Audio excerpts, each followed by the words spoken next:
I'm not using technology or wearing technology. I am technology. This is a body part. It never comes off.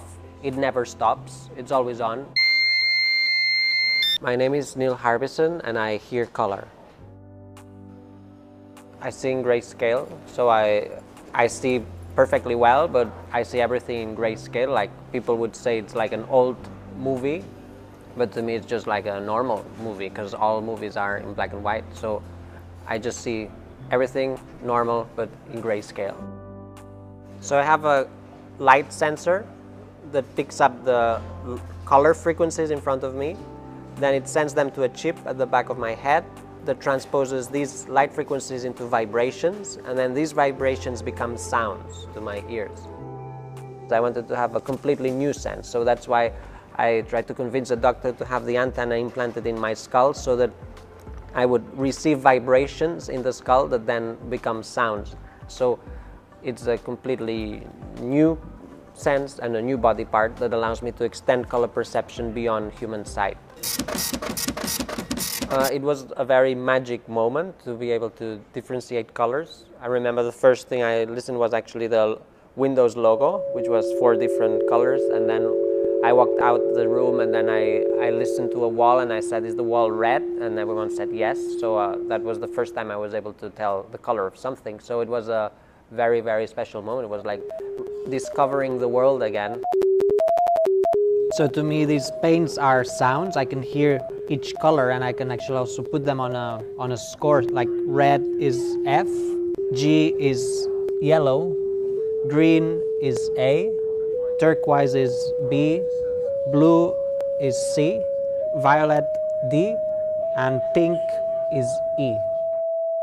My relationship between culture and color is different from most of the people's. For example, red for most people is a violent or passionate color, whereas for me red is completely the opposite.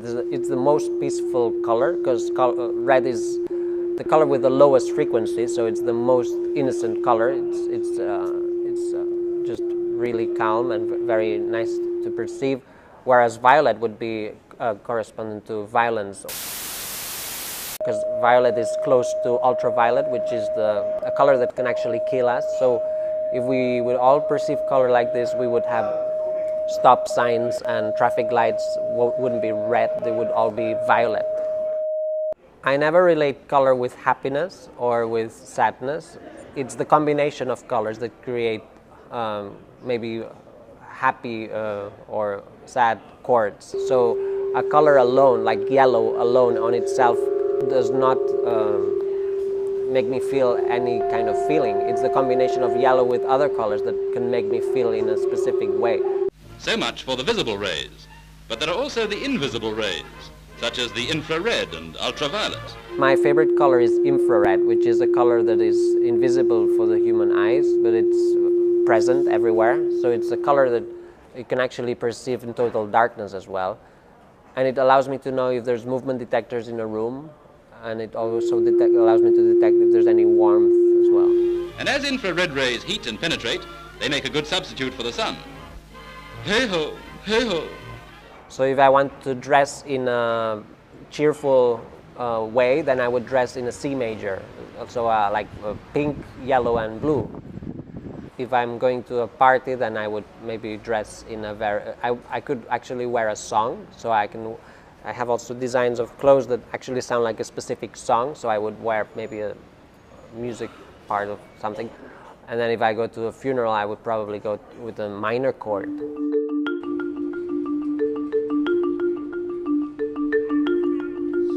Yeah, the hardest thing about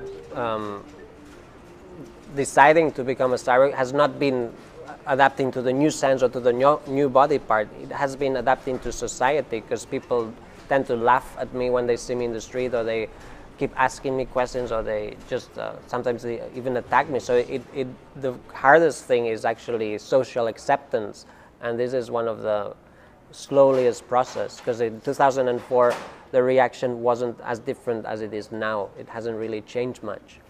Your skin is F# +3 and your hair is G -10.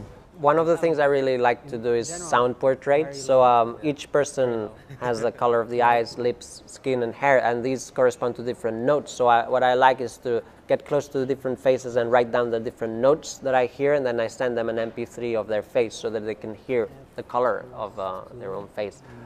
And it's interesting to see that everyone sounds different. Even twins sound different. There's always slight differences between face and face. So it's exciting to hear the differences. Also, we realize that we are not black and white. So people that say they're black, they're actually very, very dark orange. And people that say they're white, they're actually very, very light orange as well. So we actually all sharing the exact same hue. And the only difference is light. So it's completely false that we are black and white. We are all orange. So I'll send you an MP3 of your face, okay? One of the first faces I listened to was Prince Charles when he came to Dartington College. And I remember he almost sounded like a C major, so because he has like bluish eyes, and then yeah, the combination was almost C major, so it sounded quite harmonious. That's one of the exciting things about creating sound portraits, that you might sound really, really good and you don't know it.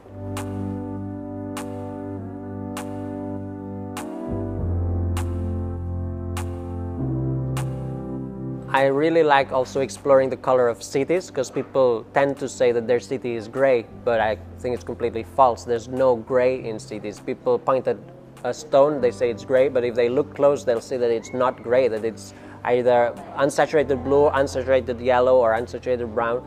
So each city has its own colors. This area is actually one of my favorite ones because it's very unusual melodies, very unusual colors. So it sounds very loud. So it's like a huge, big concert going on here now. London is quite harmonious because there's a lot of red, so that makes it, there's a constant note that you will constantly hear in London. It's red, red, red. So it's F, F, F. Wherever you go, you will hear the note F. Whereas New York is more G, between G and G sharp.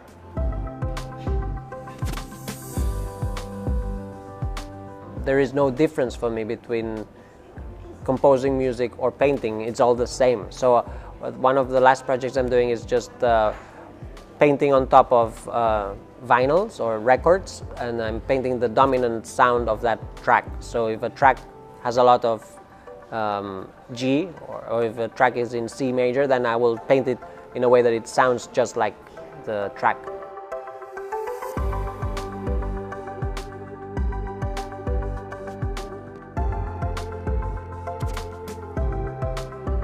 I think we're now in a transition where we'll become more and more used to seeing people wearing technology permanently, and then we will slowly start seeing more and more people ready to have it implanted. So in the 20s, we'll see more people with new body parts and with new senses. And I guess it's just a matter of time.